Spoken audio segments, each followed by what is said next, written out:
any industry, you will see only few large one, few smaller, I mean the SME, and millions of microenterprises in Bangladesh, in agriculture and in non-agriculture area. And that has been mainly because of growing economy, at the same time access to finance. So with the next government, and also I'd like to mention only 15% of all labor force work in formal businesses. 85% people work in informal sector. So our emphasis will be to support more and more microenterprise SMEs throughout the country, either in the agriculture sector or non-agriculture sector. For that, we have proposed that there should be planned urbanization opportunity in East Upazila. In support of that, of course, access to finance and other things will come. But issue is, we really have to, for the economy to turn quickly, we need to really emphasize on the microenterprise and entrepreneurship, including women. As you know, Bangladesh, the land of microfinance, almost 95% of the borrowers are women. They are the one contributing in agriculture as well as other entrepreneurship. So we like to support that, and for that also you will mention in the skill development and entrepreneurship presentation, you will see we will prioritize women entrepreneurship in particular, and you will see throughout Bangladesh millions of women actually in business. So there will be more and more such initiative, at the same time help them to expand and gradually become larger and formal businesses.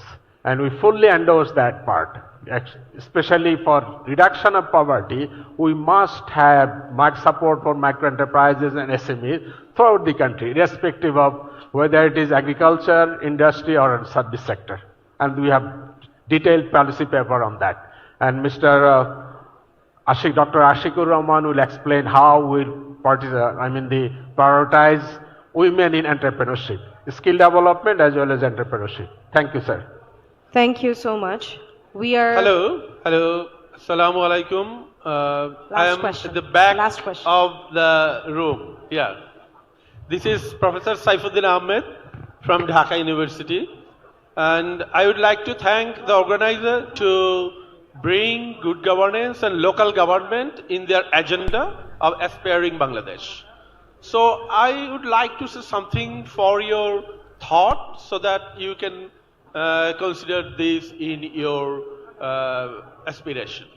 The main problem, one of the main problem of local government in Bangladesh is that it is an extended hand of central government. Yes. At Upazila level, it was a very good arrangement, but the 13 departments which were transferred to the Upazila level, but their boss sits in district or at central level. At this stage, the Upazila chairman, they don't have any opportunity to write SCR, which was previously annual confidential report. For example, the youth development officer of Upazila, he is accountable to the deputy director of youth development sitting in district. He is not accountable officially to the Upazila chairman. Even the UNO, he is accountable to the cabinet division, not to the Upazila chairman. So, to come out from this situation, we cannot make a complete accountable local government system.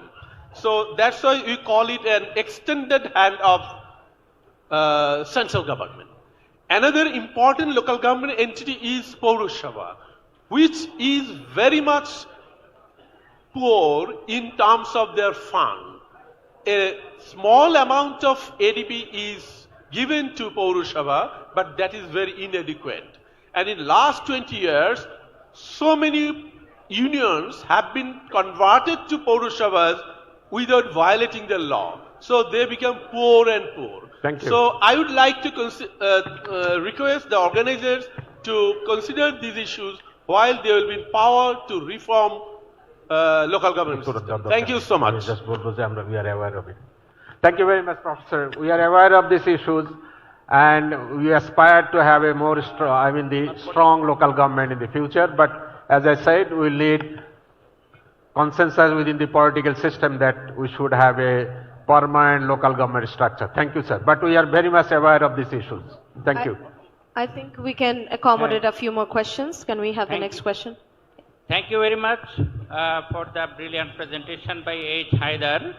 I am very much impressed on your point that you are going to make the district towns as the hub of 4 opportunities, that is health, education, job opportunities and good healthy living opportunities.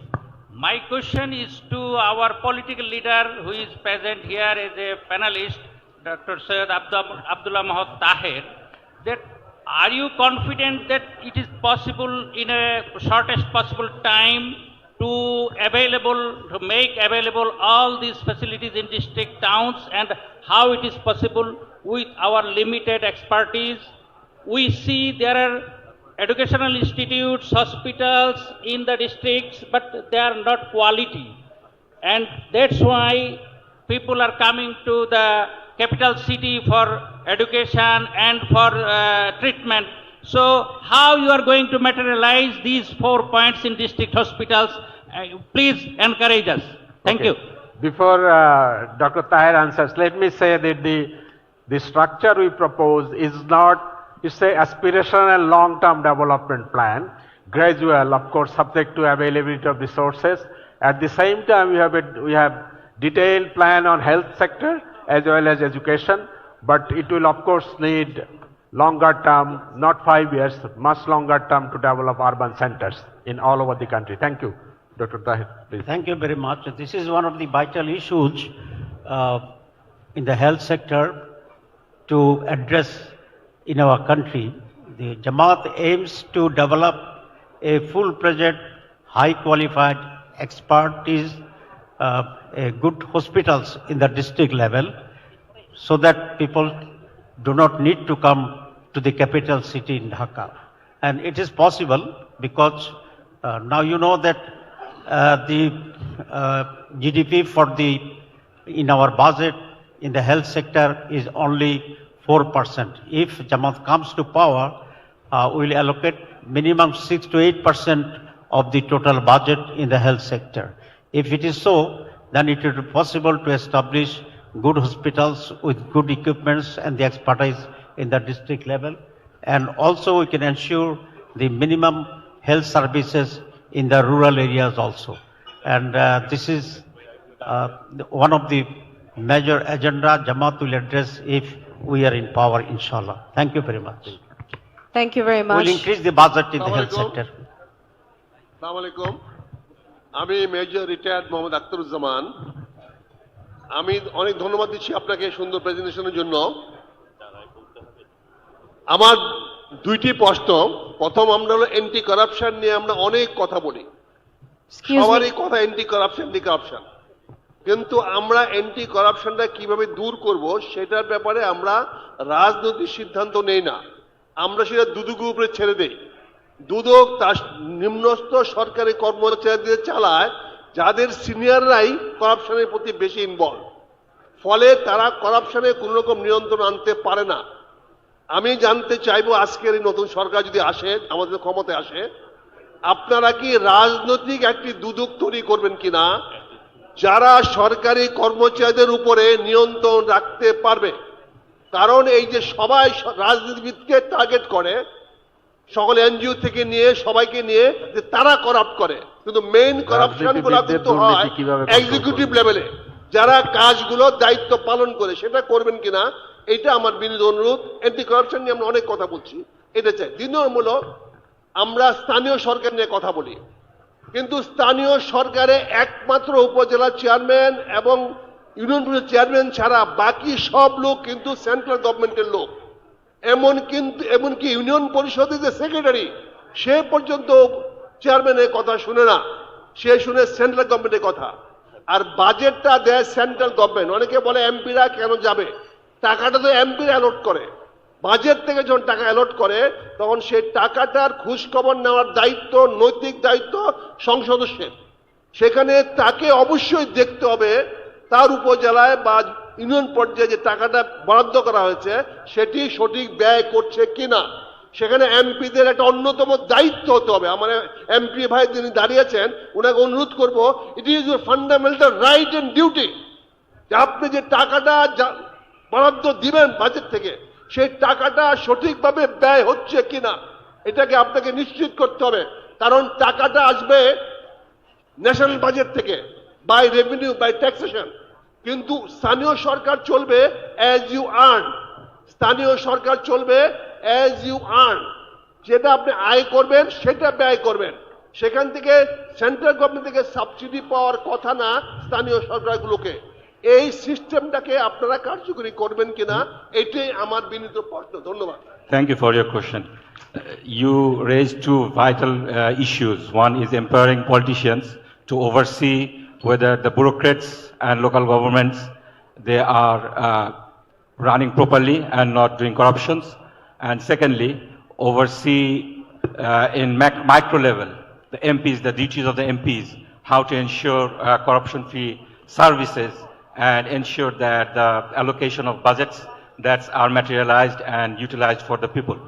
I think the first question you asked, if we have a sustainable and accountable system, that will reduce definitely the level of corruption. Secondly, the elected members of the parliament, the representative of the government, people, if they are empowered to oversee whether corruption is occurring or whether accountability is there in place, that will also ensure the corruption is reducing. However, it also needs corruption-free politicians is in place.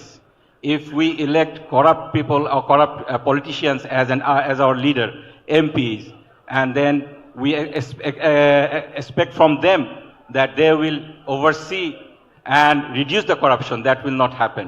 So we need a sustainable system to oversee and reduce the level of corruption. At the same time, we need honest leaders. Secondly, I think there should be decentralization of power. As I mentioned in my panel discussion, we have a system for last 15 years, or I think more than that, that the MPs, they are like local lords. They oversee everything. The budgets are allocated through them, and because of that centralization of power that has been constitutionalized in the 15th Amendment, the Prime Minister and the MPs, they are given so much power that make them absolute corrupt. I think we should have a shift and we should have a balance of power. Local governments, they should have some responsibilities. As one of our distinguished guests mentioned, the local chairmen, they don't write ACR of the local government. That is not a good practice. I think the local governments, they should be given more responsibilities and they should be empowered. At the same time, the representative of the people, they should have some sort of responsibility to oversee whether the bureaucrats and the local governments, whether they are functioning properly, and accountability should be there. Thank you. Assalamu alaikum. This is Dr. Hafiz Abdur Rahman. I'm a professor of electrical and computer engineering at North-South University. I have a question especially related to the science and technology. As we know, we are a country relying mostly on remittance and labor-oriented economy. To move forward and to develop this country, the role of science and technology is essential. Basically, presently our per capita income is like $3,000 per year. But unless we move to the research and innovation-based economy or country, we cannot go to the level of like $10,000 per year income status. So what is your vision? Because I haven't seen anyone of the panelists came from the science or engineering background, so it could be a general question.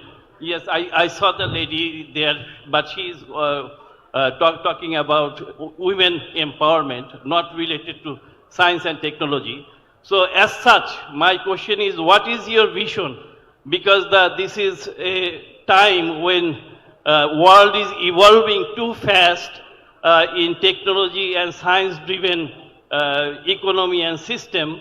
So how you see to encourage or integrate science and technology in coming days, Bangladesh? Thank you very much. Okay, thank you for raising it. Just small point. I am an electrical engineer by training.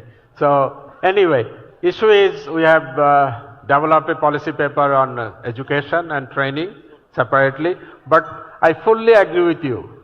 Without science, technology, and language skill, we cannot really transform our country into a really productive as well as a productive economy.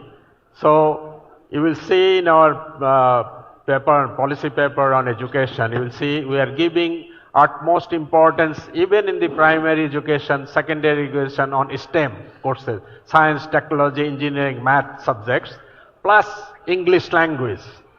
That will be the emphasis for whole secondary education. At the same time, we will be proposing to modify, reform our undergraduate programs more and more on professional degrees, which are, through our education system, we like to create skilled manpower that have marketable skill, that means within Bangladesh and outside Bangladesh. So we'll give utmost importance on science and technology, and that will be the focus for our education reform program. Thank you for bringing it.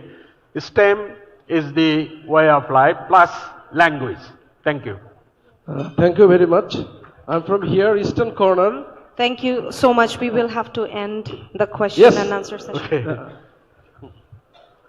I'm Kamruzzaman from TRT World, Turkish television channel. May I ask the question? Yes, very please. briefly. Probably the last one for this session. Okay, yes, okay. Please. I'm asking. Thank you so much.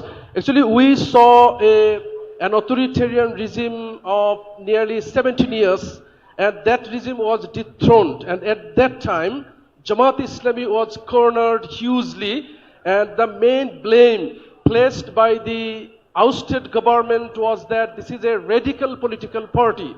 And even most of the top leaders of Jamaat Islami were hanged. And now the top leaders of Awami League, mostly they are from in different countries, and they have laundered huge money. They're using that money in appointing lobbyists to build up that narrative according to some reports or information. So what's the preparation of Jamaat? Because still, if there is information or there is propaganda that Jamaat is a radical Islamist party, so how can you address this issue before the upcoming national election? Thank you very much. Okay, I'll just summary.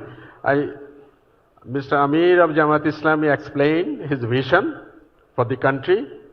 The vision is, and also in my presentation I clearly mentioned that this is a republic. We have 180 million people of different strata of life. So we like to have we are proposing a development strategy for all, and we said that the good governance is the number one. We'll invest so that everybody, the irrigation, poverty is eradicated as soon as possible, and this will be every citizen of Bangladesh, irrespective of their ethnicity, irrespective of religion, irrespective of any other segregation whatever it is, we like to give everybody equal opportunity so that at the same time we are saying that we will be investing so that the economic growth is there, so that every citizen can participate in that growth and have a dignified life. You see, so it's radical in the sense that we are talking about everybody. So there is no reason to think that our policies will be for a particular group. It will be a development strategy for all citizens, spread throughout the country, irrespective of religion, caste, faith, or any other thing.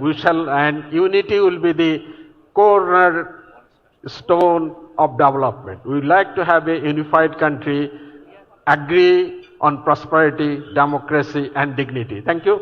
Thank you very much. Thank you very much. Thank you very much. Thank you. Can we ask and humbly request Dr. Devopriyo Bhattacharya to add his valuable remarks in this session? Please.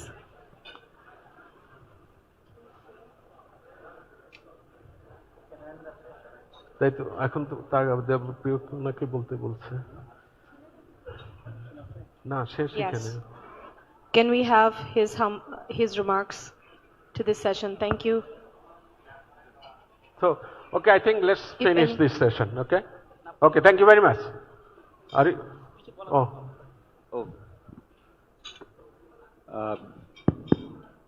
Good morning. I speak in English. Yes. Okay, good morning. Let me compliment you and your colleagues for that fine presentation and providing this governance framework. I have followed it with great interest. But having done these things over the years in Bangladesh, I have had these two particular issues with this. What is now important is not so much identifying the aspiration, but to talk about the delivery mechanism. Because most of us will agree on all the lofty ideas which has been put forward. We have a national consensus on that. But the challenge is to distinguish itself on the delivery of these issues. One of the important part, of course, is the reform, the structural issues, which the incomplete reforms we have till now, how you are going to continue with them in the future, the continuity and predictability of the reform process, this is one. The other part is that all these programs usually come from the demand side. What we don't see as an economist, the supply side, and the supply side are the resources. So how much all these things are going to cost? The costing becomes a major issue. And how do you face it, given the very low fiscal space of the country and the indebtedness situation as it stands? So my humble question is that, do you have a delivery plan? And do you know how much it is going to cost you? Yes. All these things which you have just promised this morning. Thank you. Thank you very much. I think this will be nice transition from my framework to next presentation where you will see the cost issue. And I fully agree that we have very weak institution to deliver. That has to be across the board. We need to improve institutional capacity, but the cost of each program within the limited macro situation, I think Professor Wasil Karim will give some numbers in the next presentation. Thank you very much. But I fully agree with you. That's what we have seen over the years. Ideas are there, but we need to implement them, deliver them. Thank you very much. Thank you very much. With that, we will end this excellent, lively interaction with our audience. Can we have the closing remarks? No, thank you. No. So we are going to go to a tea break, which will start from now and end at 11:05 a.m. Then we will go on to the next session, session 2, promoting prosperity, economy, business, and investment. The third session should be youth employment policy to delivery. The fourth session would be delivering on equity, women, and in action. The fifth one shall be education for the future, policy for change. And the last one shall be health matters, policy for transformation. The second session, as we said, would begin from 11:05 a.m. Till then, we are going to enjoy a short tea break. Thank you.